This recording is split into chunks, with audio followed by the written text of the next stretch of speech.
Beautiful, yes. Hardworking, check.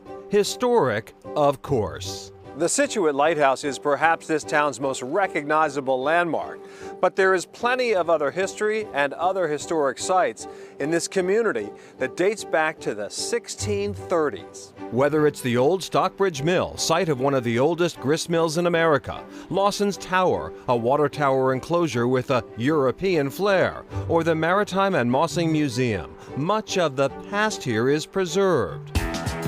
But the present is also rich with a thriving community of makers, innovators, and creators. Matt Swanson and his wife Shelley are the founders and forces behind Birch Barn Designs, a custom woodshop and retail space, an idea that began as they were getting married. I'd really wanted a cutting board for our wedding, but there was nothing just really awesome out there. Matt's version was so awesome it earned him the nickname the Cutting Board Guy at craft fairs and farmers markets. But he wanted more, so they developed a 4-tier line of products, which we've named Chop, Serve, Drink, and Live. So you have cutting boards, serving boards, drinkware, a bunch of beverage product, and then Live is a bunch of signs and home decor, our American flags. Not formally trained in woodworking, Matt follows a guiding philosophy that led to such innovations as a beer caddy with a hidden opener. Everything's function first. The twist is that it looks great, but something that you're not afraid to use. I want it to be used. Matt is branching out to create countertops, and the pandemic created a desperate need for desks for students learning remotely.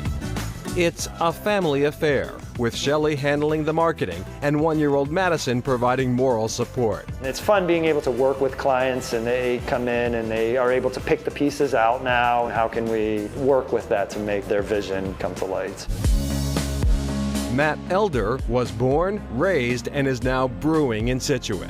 I was home brewing and I became obsessed with it. It took over my garage and just kind of came to an inflection point in my career where I said, all right, this doesn't have to be a hobby. So he left his consulting job and signed on with a brewery in Seattle to learn the trade. It's also where he met Kyle Hansen, co-founder and the head brewer of Untold Brewing.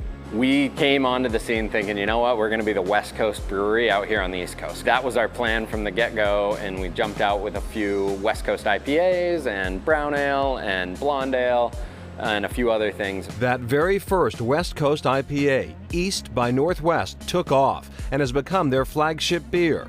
Crisp, hoppy, and more bitter than an East Coast IPA, East by Northwest and their whole lineup fulfills a core brewing philosophy. I don't want to have one and be like, phew, geez, all right, like no more room or wow, I can barely taste anything after this. At the end of it, I want you to say, oh man, that was good. And maybe I am not going to have another, but I could totally have another one of these beers. Things were going great, their tap room and patio drawing large crowds of devoted followers. And then 2020.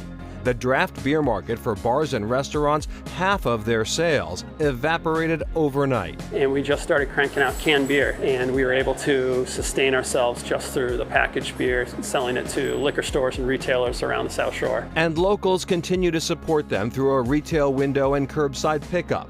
As for the unique name of the company, Untold Brewing. I remember reading a quote from Maya Angelou, there's no greater agony than bearing an untold story inside you. And I heard that, like it just clicked. When I left my other job to pursue brewing, that was kind of fulfilling that untold story inside me. A story untold no more.